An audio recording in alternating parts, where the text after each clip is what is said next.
चलिए हम देखते हैं जीव विज्ञान के एनसीईआरटी क्लास 11 के 9 चैप्टर है। चैप्टर के नाम है जैव अणु। इस चैप्टर को देखने से पहले हम इस चैप्टर के क्वेश्चन देख लेते हैं कौन कौन सा क्वेश्चन है इसमें।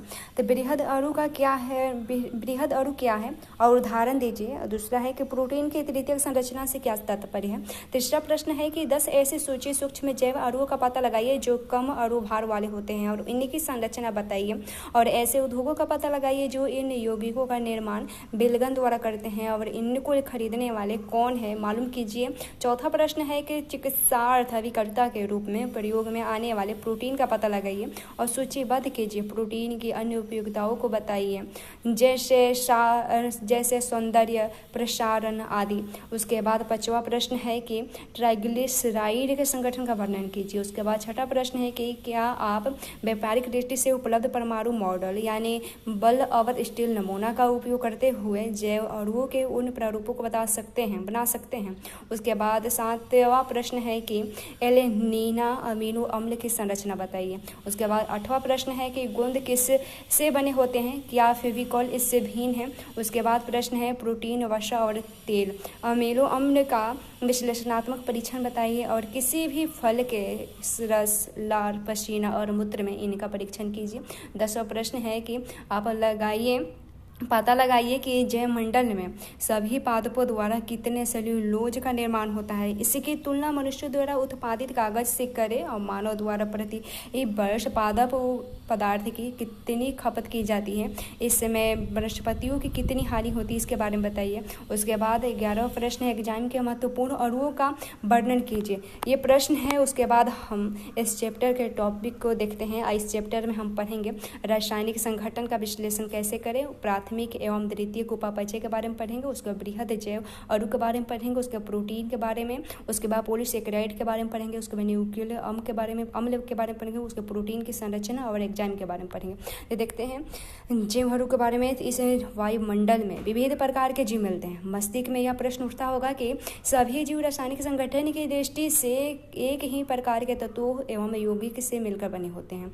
आप रसायन विज्ञान में सीख चुके होंगे कि तत्वों का विश्लेषण कैसे करते हैं और यदि आप और प्राणी ऊतकों एवं सूक्ष्म जीव लेई में तत्वों का परीक्षण करें तो हमें कार्बन, हाइड्रोजन, ऑक्सीजन और अन्य तत्वों की एक सूची प्राप्त होगी है और जिनकी मात्रा जीव ऊतकों की प्रति इकाई मात्रा से भिन्न होती है। और यदि उपयुक्त परीक्षण निर्जीव पदार्थ जैसे भूपर्पटी के एक टुकड़े का करें तब भी हमें तत्वों की उपयुक्त सूची प्राप्त होती है। लेकिन उपयुक्त दोनों सूचियों में क्या अंतर है? सुनिश्चित तौर पर उनमें कोई अंतर नहीं मिलता। सभी तत्व जो भूपर्पटी के नमूने में मिलते हैं वे सभी जीव ऊतकों के नमूने में भी मिलते हैं। फिर भी सूक्ष्म परीक्षण से पता चलता है कि कार्बन व हाइड्रोजन की मात्रा अन्य तत्वों की अपेक्षा किसी भी जीव में भूपर्पटी से सामान्यतः ज़्यादा होती है। तालिका 9.1 है तो देख लें। जीव और निर्जीव पदार्थों में पाए जाने वाले तत्वों की सूची है। हाइड्रोजन है, हाइड्रोजन भूपर्पटी में 0.14% मिलता है और मनुष्य में 0.5। कार्बन की देखें तो कार्बन की मात्रा भूपर्पटी में 0.03 है और उसके बाद मनुष्य में 18.5 है। उसके बाद ऑक्सीजन में देख लें तो ऑक्सीजन भूपर्पटी में 46.6 मिलता है और उसके बाद मनुष्यों में 65.0 मिलता है। उसके बाद नाइट्रोजन में मिलता है, बहुत थोड़ा मिलता है। नाइट्रोजन भूपर्पटी में बहुत थोड़ा मिलता है और मनुष्यों में 3.3 मिलता है। सल्फर भूपर्पटी में 0.03% मिलता है और मनुष्यों में सल्फर 0.3 मिलता है। सोडियम भूपर्पटी में 2.8 मिलता है और मनुष्यों में मिलता है सोडियम 0.2 मिलता है। कैल्शियम देखिए तो कैल्शियम भूपर्पटी में 3.6 मिलता है और मनुष्यों में 1.5 मिलता है। मैग्नीशियम भूपर्पटी में 2.1 मिलता है और उसके बाद मनुष्य में 0.1 मिलता है। सिलिकॉन भूपर्पटी में 27.7% मिलता है और उसके बाद मनुष्य में ये नगण्य है। उसके बाद हम देखें रासायनिक संगठन का विश्लेषण कैसे करें। इसी तरह से हम पूछ सकते हैं कि जीवों में कार्बनिक यौगिक किस रूप में मिलते हैं। उपयुक्त उत्तर पाने के लिए कोई भी व्यक्ति क्या करेगा? इसका उत्तर पाने के लिए हमें रासायनिक विश्लेषण करना होगा। हम किसी भी जीव उत्तक जैसे सब्जी या यकृत का टुकड़ा आदि को लेकर खल और मूसल की सहायता से ट्राइक्लोरो एसिटिक अम्ल के साथ पीसते हैं और इसके बाद एक गाढ़ा कर्मद प्राप्त होता है और पुनः इससे महीन कपड़े से में रखकर कस कर निचोड़कर यानी छानने के बाद हमें 2 अंश मिलते हैं और एक अंश जो अम्ल में घुला होता है उसे निस्यंदन कहते हैं और दूसरा अंश अम्ल में अविलयन है जिससे धारित कहते हैं। वैज्ञानिकों ने अम्ल घुलनशील भाग में हजारों कार्बनिक यौगिक को प्राप्त किया और तुम्हें यानी हमें उच्च कक्षाओं में इसके बारे में जानकारी होगी कि जीव उत्तकों के नमूने और विश्लेषण और इनमें मिलने वाले विशेष कर कार्बनिक यौगिक की पहचान कैसे की जाती है इसके बारे में जानेंगे। और किसी निचोड़ में मिलने वाले विशेष यौगिक को उसमें मिलने वाले अन्य यौगिकों के अलग करने के लिए विभिन्न पृथक्करण विधि अपनाते हैं और जब तक कि वह अलग नहीं हो जाता। दूसरे शब्दों में एक वियुक्त एक शुद्ध यौगिक होता है। विश्लेषणात्मक तकनीक का प्रयोग कर किसी भी यौगिक के आणविक सूत्र और संभावित संरचना के बारे में जानकारी प्राप्त कर सकते हैं और जीव उत्तकों में मिलने वाले सभी कार्बनिक यौगिक को जैव अणु कहते हैं। लेकिन जीवों में भी अकार्बनिक तत्व और यौगिक मिलते हैं। हम यह कैसे जान पाते हैं? एक थोड़ा भिन्न किंतु भंजक प्रयोग करना पड़ेगा। जीव उत्तकों यानी पर्ण और यकृत की थोड़ी मात्रा को तौलकर यानी यह नम भार कहलाता है शुष्क कर ले और जिससे संपूर्ण जल वाष्पित हो जाता है। बचे हुए पदार्थों से शुष्क भार प्राप्त होता है। यदि उत्तकों को पूर्ण रूप से जलाया जाए तो सभी कार्बनिक यौगिक ऑक्सीकृत होकर गैस रूप यानी CO2 और जल वाष्प में अलग हो जाते हैं। बचे हुए पदार्थ को भस्म कहते हैं और इन भस्म में अकार्बनिक तत्व जैसे कैल्शियम मैग्नीशियम आदि मिलते हैं। अकार्बनिक यौगिक जैसे सल्फेट फास्फोरस आदि अम्ल घुलनशील अंश में मिलते हैं और इस कारण से तात्विक विश्लेषण से किसी जीव उत्तक के तात्विक संगठन के हाइड्रोजन ऑक्सीजन क्लोरीन कार्बन आदि के रूप में जानकारी मिलती है। सारणी इसको 9.1 में हम अभी देखें। और यौगिकों के परीक्षण से जीव उत्तकों में उपस्थित कार्बनिक और अकार्बनिक यौगिकों के बारे में जानकारी मिलती है। ये तालिका 9.2 में है। और रसायन विज्ञान के दृष्टि से क्रियात्मक समूह जैसे एल्डिहाइड कीटोन एरोमेटिक यौगिक आदि की पहचान की जा सकती है, किंतु जीव विज्ञान की दृष्टि से इन्हें अमीनो अम्ल न्यूक्लियोटाइड क्षार वसा अम्ल आदि में वर्गीकृत करते हैं। अमीनो अम्ल में कार्बनिक यौगिक होते हैं जिनमें इसके एक ही कार्बन पर एक अमीनो समूह और एक अम्लीय समूह प्रतिस्थापित होते हैं। इस कारण इन्हें अल्फा अमीनो अम्ल कहा जाता है। और ये प्रतिस्थापित मेथेन है। 4 प्रतिस्थायी समूह 4 संयोजकता स्थल से जुड़े होते हैं और ये समूह हाइड्रोजन कार्बोक्सिल समूह अमीनो समूह तथा भिन्न परिवर्तनशील समूह जिसे R समूह से व्यक्त करते हैं। और इसमें पाए जाते हैं R समूह के प्रकृति के आधार पर अमीनो अम्ल अनेक प्रकार के होते हैं।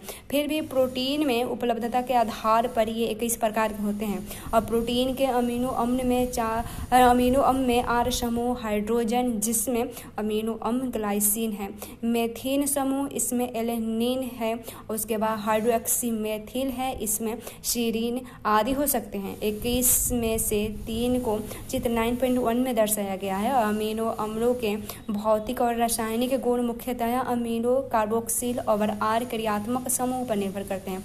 अमीनो और कार्बोक्सिल समूह की संख्या के आधार पर अम्लीय यानी उदाहरण के लिए ग्लूटामिक अम्ल, क्षारीय उदाहरण के लिए लाइसिन और उदासीन इसके उदाहरण है बेलिन आदि अमीनो अम्ल होते हैं। और इसी तरह के एरोमेटिक अमीनो अम्ल यानी टायरोसिन फेनिल एलेनिन ट्रिप्टोफान होते हैं। और अमीनो अम्ल का एक विशेष गुण यह है कि अमीनो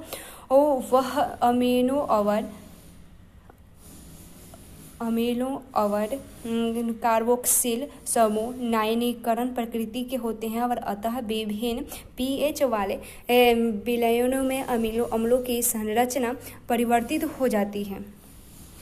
परिवर्तित होती रहती है। साधारणतया लिपिड पानी में घुलनशील होते हैं और ये साधारण वसा अम्ल हो सकते हैं। वसा अम्ल में एक कार्बोक्सिल समूह होते हैं जो एक आर समूह से जुड़े होते हैं। आर समूह मेथिल जिसका सूत्र -CH3 है अथवा एथिल इसका सूत्र -C2H5 है या उच्च संख्या वाले -CH2 समूह यानी एक कार्बन से 19 कार्बन। उदाहरण के लिए पॉलिमेटिक अम्ल में कार्बोक्सिल कार्बन के सहित 16 कार्बन मिलते हैं। उसके बाद एरिकीडोनिक अम्ल में कार्बोक्सिल कार्बन सहित 20 कार्बन परमाणु होते हैं। वसा अम्ल संतृप्त यानी बिना दिक् आबंध या असंतृप्त यानी एक या एक से अधिक C = C दियाबंध प्रकार के हो सकते हैं। दूसरा उदाहरण लिपिड ग्लिसरॉल है जो ट्राईहाइड्रोक्सिस प्रोपेन होते हैं। अब बहुत सारे लिपिड में ग्लिसरॉल और वसा अम्ल दोनों होते हैं। यहाँ पर वसा अम्ल ग्लिसरॉल में एस्टरीकृत होते हैं और तब ये मोनोग्लिसराइड डाइग्लिसराइड तथा ट्राइग्लिसराइड हो सकते हैं। गलन बिंदु के आधार पर वसा या तेल कहलाते हैं और उसके बाद तेलों का गलनांक अपेक्षाकृत कम होता है यानी जैसे जिंजीली तेल है अतः सर्दियों में तेल के रूप में होते हैं। और क्या आप बाजार में उपलब्ध वसा की पहचान कर सकते हैं। कुछ लिपिड में फास्फोरस और एक फास्फोरिलीकृत कार्बनिक यौगिक मिलते हैं और ये फास्फोलिपिड्स हैं जो कोशिका झिल्ली से मिलते हैं और जैसे इसके उदाहरण है नुसेलिथीन है। और कुछ ऊतक विशेष तौर तंत्रिका ऊतक में अधिक जटिल संरचना के लिपिड में पाए जाते हैं। जीवों में बहुत सारे कार्बनिक यौगिक विषम चक्रीय वलय युक्त भी होते हैं। इनमें से कुछ नाइट्रोजन क्षार एडेनिल गवाहनील साइटोसिन यूरेसिल और थायमीन है। ये शर्करा से जुड़कर न्यूक्लियोसाइड बनाते हैं। यदि इसमें फास्फेट समूह भी शर्करा से स्टीलीकृत रूप में हो तो इन्हें न्यूक्लियोटाइड कहते हैं। और उसके बाद एडेनोसिन ग्वानोसिड नुथाइमिडीन और उसके बाद यूरिडीन और साइटिडीन न्यूक्लियोसाइड है। और उसके बाद एडेनिलिक अम्ल थाइमिडिलिक अम्ल ग्वानिलिक अम्ल यूरिडिलिक अम्ल और सिटिडिलिक अम्ल यूनिक्लियोटाइड है। और न्यूक्लिक अम्ल जैसे DNA और RNA आनुवंशिक पदार्थ के रूप में कार्य करते हैं। प्राथमिक और द्वितीयक उपापचय देखें। रसायन विज्ञान की एक महत्वपूर्ण शाखा में जीवों के हजारों बड़े छोटे यौगिक का विलयन यानी पृथक्करण किया जाता है और उनकी संरचना निर्धारित की जाती है। अगर संभव हो तो उसे विश्लेषित किया जाता है। यदि कोई जैव अणुओं की एक तालिका बनाए तो उनमें हजारों कार्बनिक यौगिक जैसे अमीनो अम्ल शर्करा इत्यादि पाए जाते हैं। कुछ कारणों से जिन्हें खंड 9.3 में दिया गया है उसको हम उपापचय कहते हैं। और प्रयुक्त सभी श्रेणी के n यौगिकों की उपस्थिति को जिन्हें 9.1 में दर्शाया गया है ये व्यक्ति प्राणी ऊतकों में ज्ञात कर सकता है। उन्हें प्राथमिक उपापचय कहते हैं। और जब कोई पादप कवक और सूक्ष्म जीवों की कोशिकाओं का विश्लेषण करे तो उसे इन प्राथमिक उपापचयों के अतिरिक्त हजारों यौगिक जैसे एल्केलाइड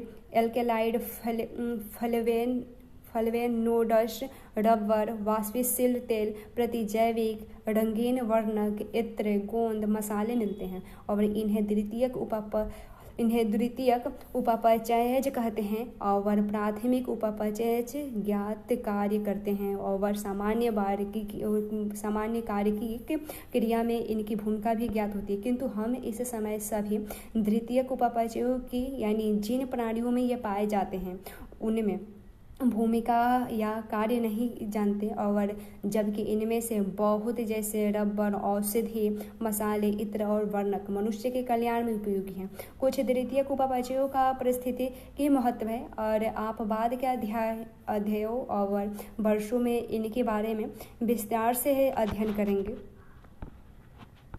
उसके बाद बृहत जैव अणु देखें। अम्ल घुलनशील भाग में पाए जाने वाले सभी यौगिकों की एक सामान्य विशेषता है कि इनका अणु भार 18 से लगभग 800 डाल्टन के आसपास होता है। अम्ल अविलय अंश में केवल 4 प्रकार के कार्बनिक यौगिक जैसे प्रोटीन, न्यूक्लिक अम्ल, पॉलीसेकेराइड और लिपिड्स मिलते हैं। लिपिड्स के अतिरिक्त इन श्रेणी के यौगिकों का अणु भार 10,000 डाल्टन या उससे के ऊपर होता है। इस कारण से जैव अणु अर्थात जीवों में मिलने वाले रासायनिक यौगिक 2 प्रकार के होते हैं। एक वे हैं जिनका अणु भार 1000 डाल्टन से कम होता है और उन्हें सामान्यतया सूक्ष्म अणु या जैव अणु कहते हैं, जबकि जो अम्ल अविलय अंश में पाए जाते हैं उन्हें बृहद अणु या बृहद जैव अणु कहते हैं। लिपिड के अतिरिक्त अविलय अंश में पाए जाने वाले अणु बहुलक पदार्थ होते हैं। लिपिड जिनके अणु भार 800 से अधिक नहीं होते वे अम्ल अविलय अंश या बृहद आणविक अंश की श्रेणी में क्यों आते हैं? वास्तव में लिपिड कम अणु भार के यौगिक होते हैं और वे ऐसे ही नहीं मिलते बल्कि कोशिका झिल्ली और दूसरी झिल्लियां में पाए जाते हैं। जब हम ऊतकों को पीसते हैं तब कोशिकीय संरचना विघटित हो जाती है और कोशिका झिल्ली और अन्य दूसरी झिल्लियां टुकड़ों में विखंडित हो जाती है तथा पुटिका बनाती है जो जल में घुलनशील नहीं है, और इस कारण से इन झिल्लियों के पुटिका के रूप में टुकड़े अम्ल अविलय भाग के साथ पृथक हो जाते हैं जो बृहद आणविक अंश का भाग होते हैं। साथ सही अर्थ में लिपिड बृहद अणु नहीं है। अम्ल विलय अंश वास्तव में कोशिका द्रव्य संगठन का भाग है। कोशिका द्रव्य और अंगकों के बृहद अणु अम्ल अविलय अंश होते हैं। ये दोनों आपस में मिलकर जीव ऊतकों और जीवों का संगठन बनाते हैं। संक्षेप में यदि जीव ऊतकों में पाए जाने वाले रासायनिक संगठन को बहुलता की दृष्टि से श्रेणीबद्ध किया जाए तो हम पाते हैं कि जीवों में पानी सबसे सर्वाधिक बहुलता से मिलने वाला रासायनिक है और इसको तालिका 9.4 में दिया गया है।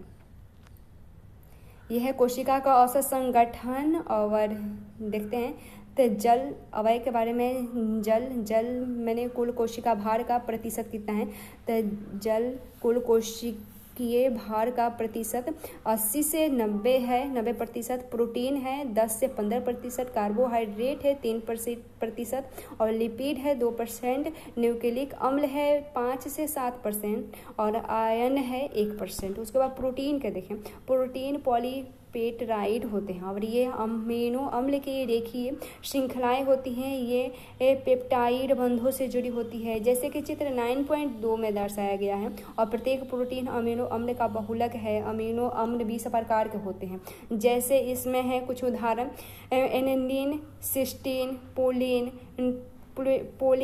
ट्रिप्टोफान, लाइसिन आदि होते हैं। अब प्रोटीन समबहुलक नहीं है बल्कि विषम बहुलक है। एक समबहुलक एक एकलक की कई बार आवर्ती के कारण बनता है। अमीनो अम्ल के बारे में यह जानकारी अति महत्वपूर्ण है, जैसे कि बाद में पोषण अध्ययन में जानकारी इसके बाद पोषण अध्ययन में आप कुछ और अमीनो अम्ल के स्वास्थ्य के लिए अति आवश्यक होती है इसके बारे में जानेंगे और जिनकी आपूर्ति खाद्य पदार्थों के द्वारा होती है। इस तरह आहार की प्रोटीन और इन आवश्यकता अमीनो की अम्ल की स्रोत होती है और इस प्रकार से अमीनो अम्ल अनिवार्य हो जा सकते हैं और अनिवार्य वे होते हैं जो हमारे शरीर में बनते हैं, जबकि हम अनिवार्य अमीनो अम्ल की आपूर्ति अपने खाद्य पदार्थ से करते हैं। प्रोटीन जीवों में बहुत सारे कार्य करते हैं और इनमें कुछ पोषकों के कोशिका झिल्ली से होकर अभिगमन करने तथा कुछ संक्रमण जीवों से बचाने में सहायता करती है और कुछ एंजाइम के रूप में होती है। तालिका 9.5 में इसको दिया गया है कुछ प्रोटीन और इनके कार्य हैं। तो प्रोटीन में देखें कोलेजन है, कोलेजन प्रोटीन है जिसका कार्य है अंतरकोशिकीय भरण पदार्थ करना, और ट्रिप्सिन का कार्य है एंजाइम और उसके बाद इंसुलिन का कार्य है हार्मोन, और उसके बाद प्रतिजीव का कार्य है संक्रमितकर्ता से लड़ना, उसके बाद ग्राही का कार्य है संवेदी ग्रहण यानी सूंघना, स्वाद, हार्मोन आदि का कार्य करना। उसके बाद GLUT4 का कार्य है ग्लूकोज का कोशिका में परिवहन करना। उसके बाद हम देखें पॉलीसेकेराइड के बारे में देखें तो अम्ल और विलय भाग में दूसरे श्रेणी के बृहद अणुओं की तरह पॉलीसेकेराइड यानी कार्बोहाइड्रेट्स भी पाए जाते हैं, और ये पॉलीसेकेराइड शर्करा की लंबी श्रृंखला होती है, और यह श्रृंखला सूत्र की तरह यानी कपास के रेशे की तरह विभिन्न प्रकार के एकल सेकेराइड से मिलकर बने होते हैं। उदाहरण के लिए सेलुलोज एक बहुलक पॉलीसेकेराइड होता है जो एक प्रकार के मोनोसेकेराइड जैसे ग्लूकोज का बना होता है। सेलुलोज एक सम बहुलक है, इसका एक परिवर्तित रूप स्टार्च यानी मंड सेलुलोज से भिन्न होता है, लेकिन यह पादप ऊतकों में ऊर्जा भंडार के रूप में मिलता है। प्राणियों में एक अन्य परिवर्तन रूप होता है जिससे ग्लाइकोजन कहते हैं, और इनोलिन फ्रुक्टोन का बहुलक है, और एक पोलोसेकेराइड श्रृंखला यानी जैसे ग्लाइकोजन का दाहिना सिरा अपापचय और बायां सिरा अन्य अपापचय कहलाता है। यह शाखायुक्त होती है जो व्यंग्यचित्र जैसी दिखाई देती है, और चित्र 9.2 में इसको दिखाया गया है। ये है मंड में द्वितीयक कुंडलीदार संरचना मिलती है। वास्तव में मंड में आयोडीन अणु ऐसे के कुंडलीय भाग से जुड़े होते हैं। आयोडीन अणु मंड से जुड़कर नीला रंग देता है, और उसके बाद सेलुलोज में उपयुक्त जटिल कुंडलियां नहीं मिलते हैं कारण आयोडीन इसमें प्रवेश नहीं कर पाता है। पादप कोशिका भीति सेलुलोज की बनी होती है। कागज पौधों की लुगदी से बना होता है जो सेलुलोज होता है।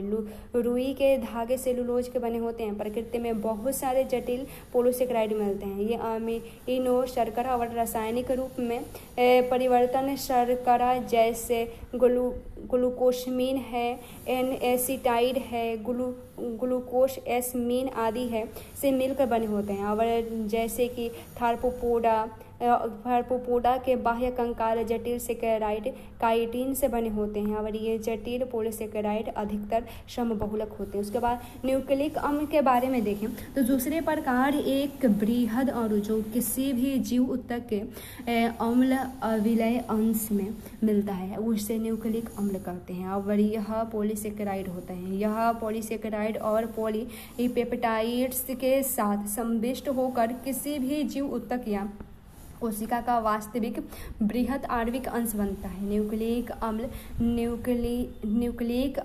न्यूक्लियोटाइड से मिलकर बने होते हैं, और एक न्यूक्लियोटाइड 3 भिन्न रासायनिक घटकों से मिलकर बना होता है।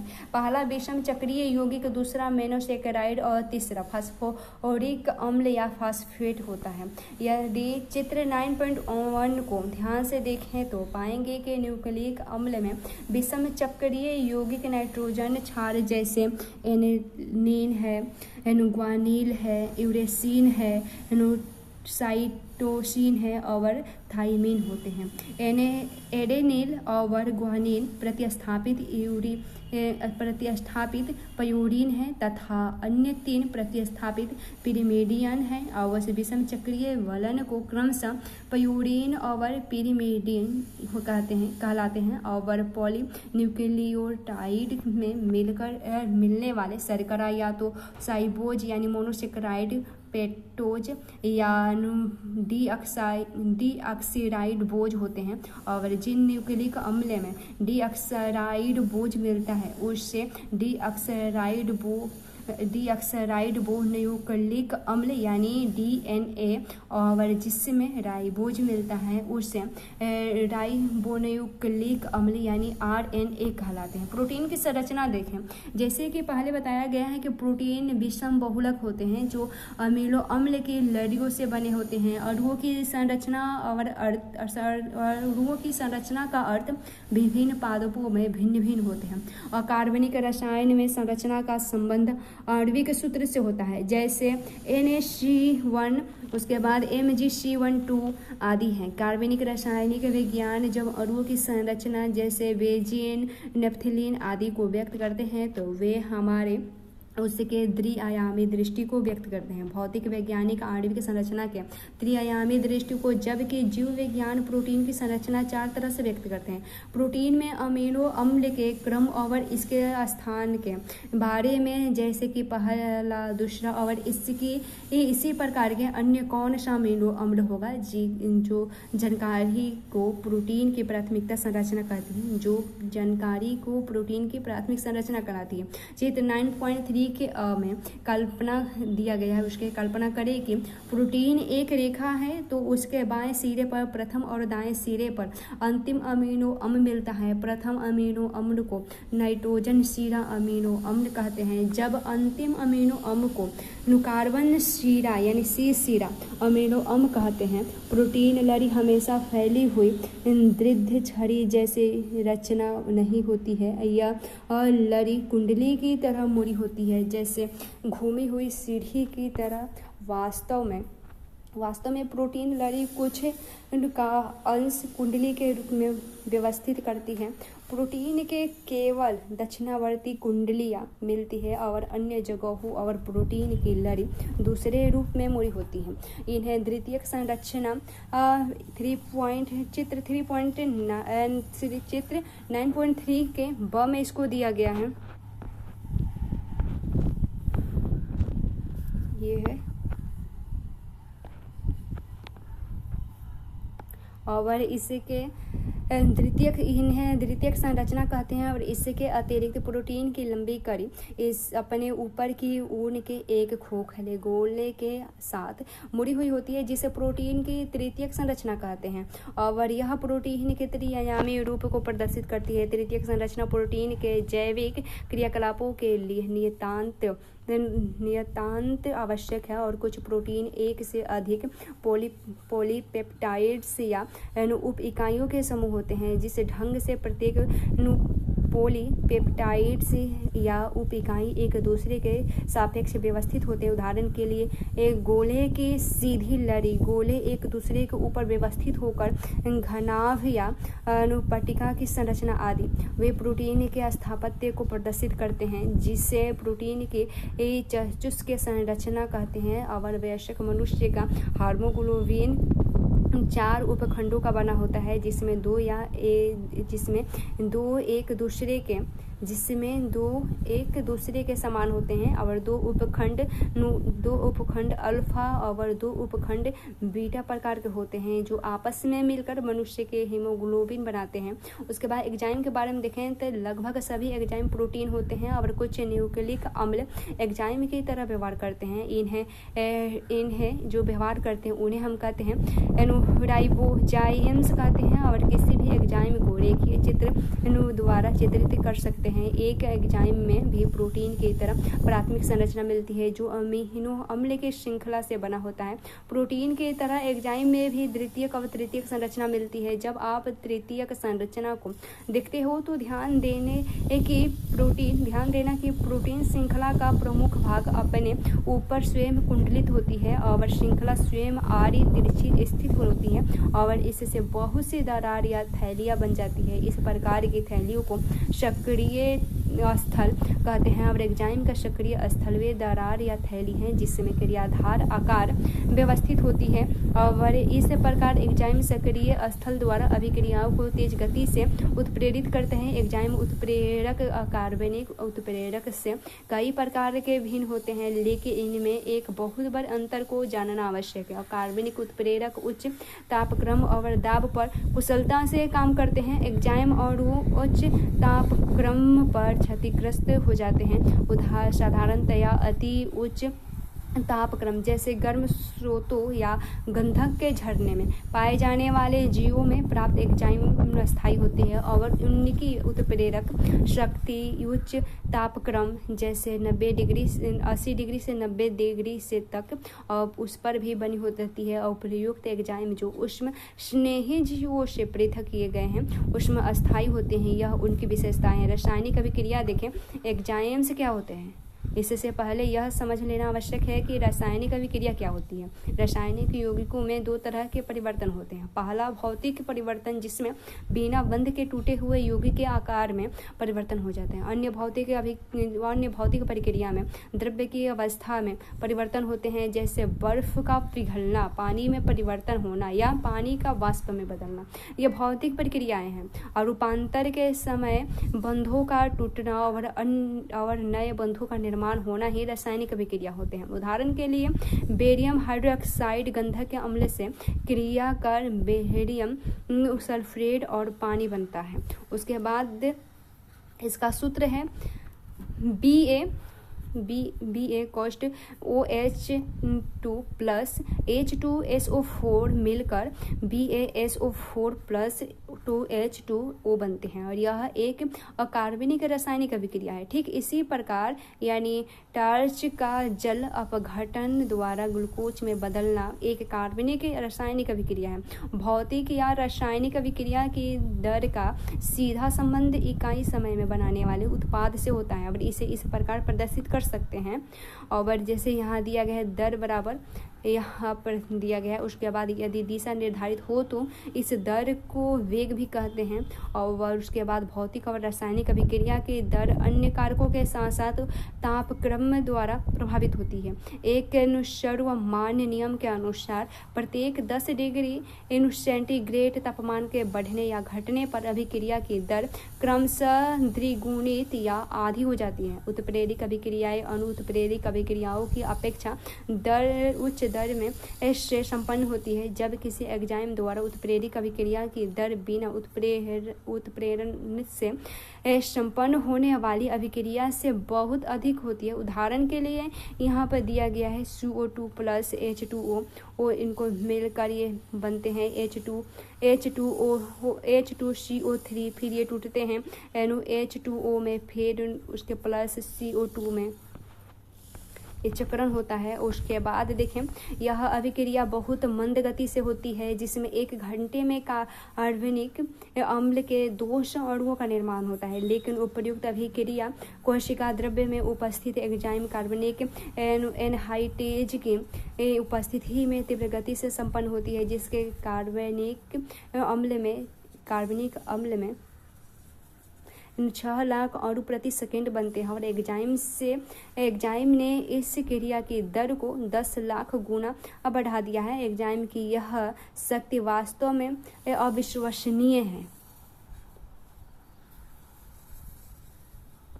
और हजारों प्रकार के एंजाइम होते हैं जो विशेष प्रकार के रासायनिक और उपापचयी अभिक्रियाओं को उत्प्रेरित करते हैं। बहुचरणीय रासायनिक अभिक्रियाओं में यहाँ प्रत्येक चरण एक ही जटिल एंजाइम या विभिन्न प्रकार के एंजाइम से उत्प्रेरित होते हैं, तो इन्हें उपापचयी पंथ कहते हैं। जैसे यहाँ ग्लूकोज के तीर के निशान दिया गया है, उसके बाद 2 पाइरुविक अम्ल दिया गया है। उसके बाद ग्लूकोज से पाइरुविक अम्ल का निर्माण एक रासायनिक पथ द्वारा होता है, जिसमें 10 विभिन्न प्रकार के एंजाइम उपापचयी अभिक्रिया के उत्प्रेरित करते हैं। आप अध्याय 12 में उपयुक्त अभिक्रियाओं के बारे में अध्ययन करेंगे। और इस अवस्था में आपको जान लेना चाहिए कि एक उपापचयी पथ 1 या 2 अतिरिक्त अभिक्रियाओं के द्वारा विभिन्न प्रकार के उपापचयी उत्पाद बनाते हैं। और हमारी कंकाली पेशियों में अनॉक्सी स्थिति में लैक्टेज अम्ल का निर्माण होता है, जबकि सामान्य अक्षीय स्थिति में पाइरुविक अम्ल का निर्माण होता है।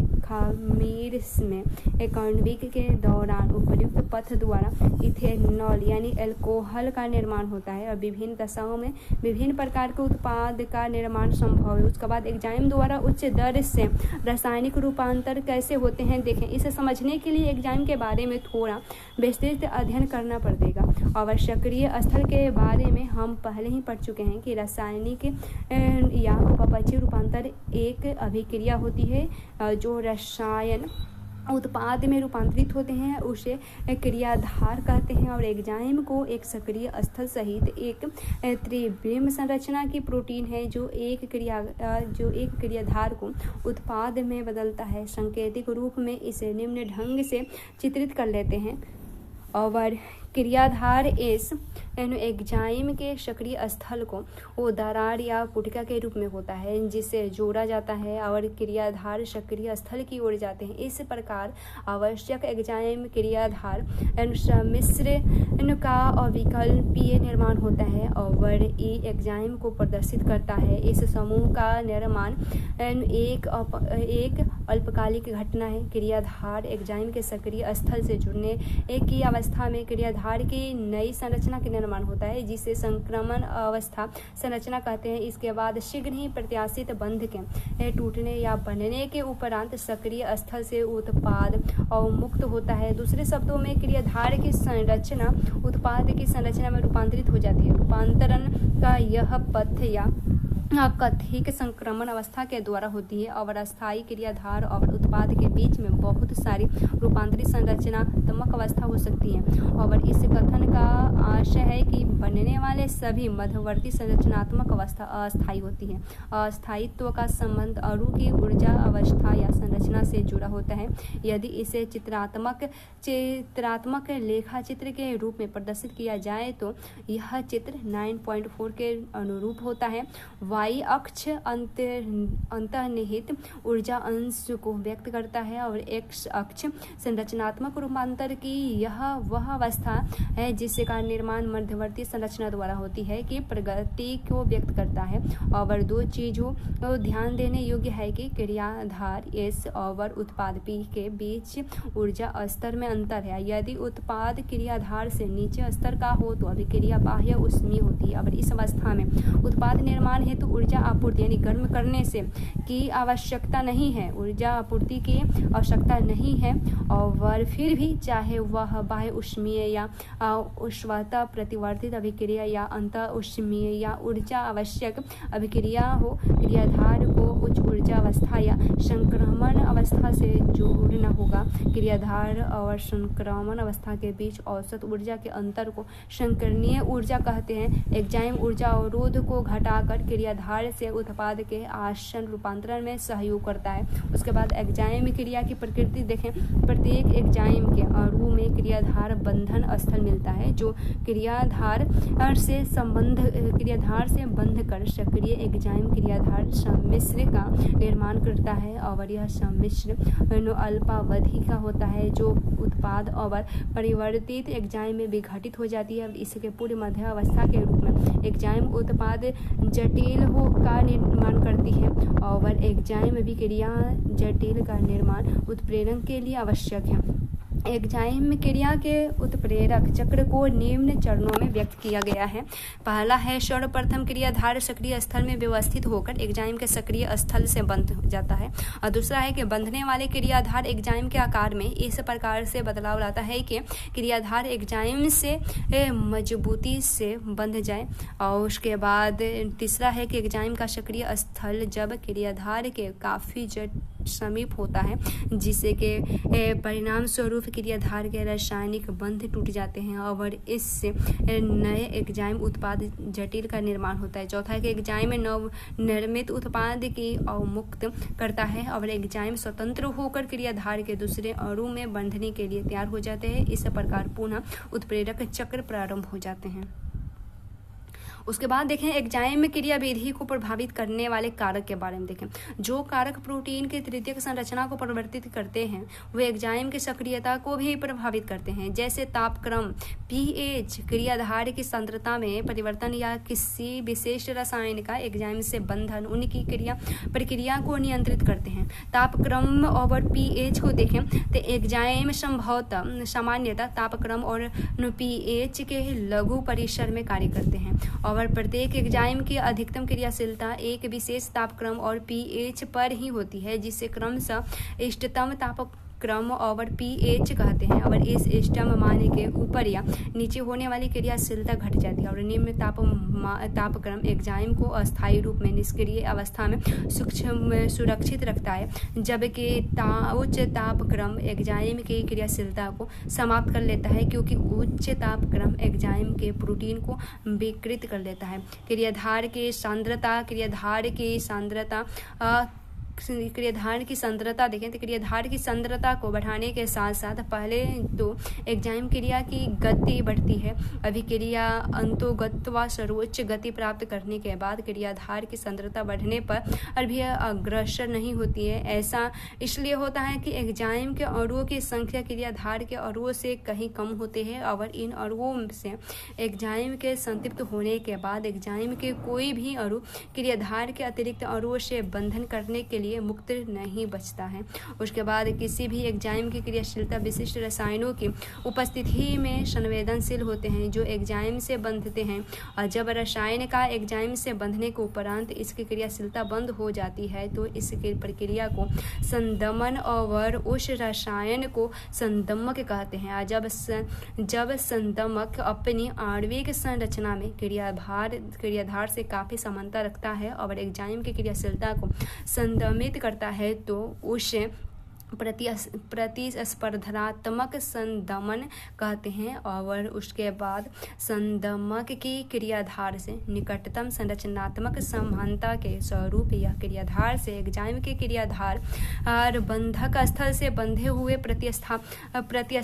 प्रतिस्पर्धा करता है और परिणाम स्वरूप क्रियाधार बंधक स्थल से बंध नहीं जाता, जिसके फलस्वरूप एंजाइम क्रिया मंद पड़ जाती है। उदाहरण के लिए ऑक्सीनिक है डिहाइड्रोजेनिक का मेनोनेट द्वारा संदमन जो संरचना से क्रियाधार सक्सीनेट से निकलने की समानता रखता है, और ऐसे प्रतिस्पर्धा संदमकों का अक्सर उपयोग जीवाणु जन्म रोग जनकों के नियंत्रण हेतु किया जाता है। और उसके बाद एंजाइम का नामकरण और वर्गीकरण देखें। हजारों एंजाइमों की खोज विलगन और अध्ययन किया जा चुका है। एंजाइम द्वारा विभिन्न अभिक्रिया के उत्प्रेरणा के आधार पर इन्हें विलयन समूहों में वर्गीकृत किया गया है। एंजाइम को 6 वर्गों और प्रत्येक वर्ग के 4 से 13 उपवर्गों के विभाजित किया गया है, जिनके नामकरण 4 अंकीय संख्या पर आधारित है। जो पहला है ऑक्सीडोरी एक टेजेज है या ऑक्सीहाइड्रोजिनेजेज है।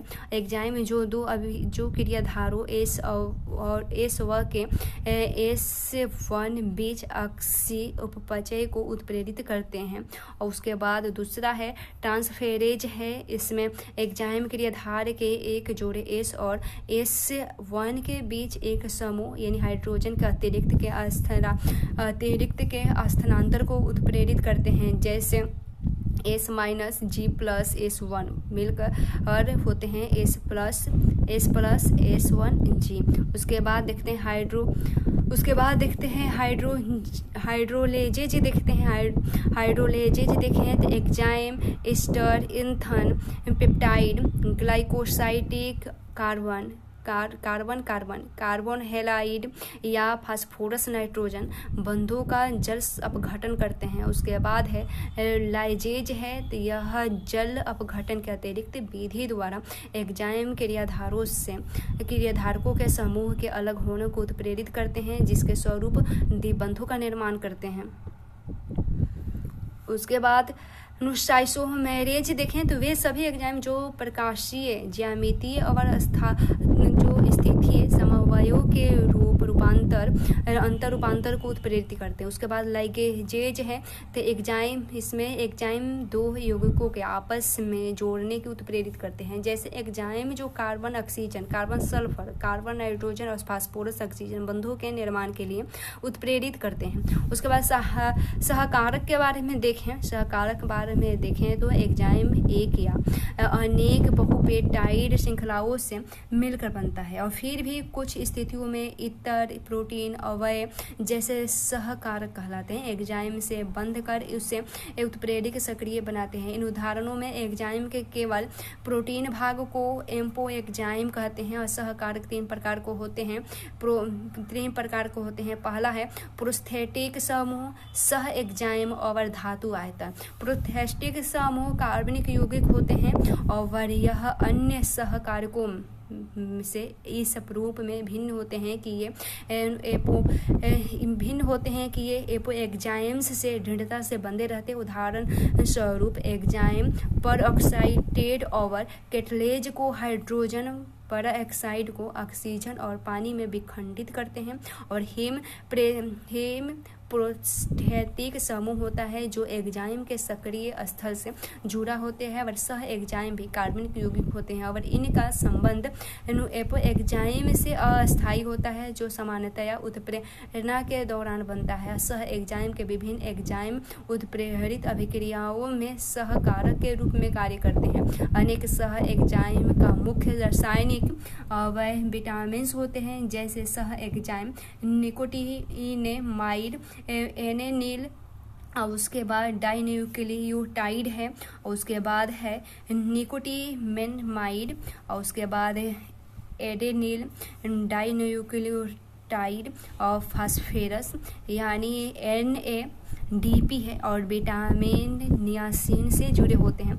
धातु आयन कई एंजाइम की क्रियाशीलता हेतु धातु आयन की आवश्यकता होती है जो सक्रिय स्थल पर पार्श्व श्रृंखला से समन्वय बंध बनाते हैं, और उसी समय एक या एक से अधिक समन्वय बंध द्वारा क्रियाधारकों से जुड़े होते हैं, जैसे प्रोटियोलिटिक एंजाइम कार्बोक्सीपेप्टिडेज से जिंक एक सहकारक के रूप में जुड़ा होता है, और एंजाइम से यदि सहकारक को अलग कर दिया जाए तो इनकी उत्प्रेरक क्रियाशीलता समाप्त हो जाती है, और इससे स्पष्ट है कि एंजाइम की उत्प्रेरक क्रियाशीलता हेतु ये निर्णायक भूमिका अदा करते हैं।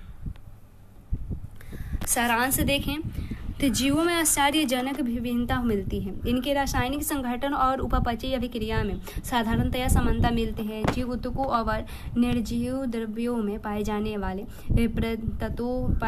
तत्वों के संगठन का यदि गुणात्मक परीक्षण किया जाए तो वे काफ़ी समान होते हैं। फिर भी सूक्ष्म परीक्षण के बाद यह स्पष्ट है कि यदि जीव तंत्र और निर्जीव द्रव्यों की तुलना की जाए तो वे जीव तंत्र में कार्बन, हाइड्रोजन और ऑक्सीजन की अपेक्षाकृत अधिक बहुलता होगी, और जीव में सर्वाधिक प्रचुर रसायन जल मिलता है। कम अणु भार यानी 1000 डाल्टन से कम वाले हजारों जैव अणु होते हैं। जीवों में एमिनो अम्ल, एकल सेकेराइड, द्विक सेकेराइड, शर्कराएं, वसा अम्ल, ग्लिसरॉल, न्यूक्लियोटाइड और उसके बाद न्यूक्लियोसाइड्स और नाइट्रोजन क्षार जैसे कुछ कार्बनिक यौगिक मिलते हैं। इसमें 20 प्रकार के एमिनो अम्ल और 5 प्रकार के न्यूक्लियोटाइड्स मिलते हैं।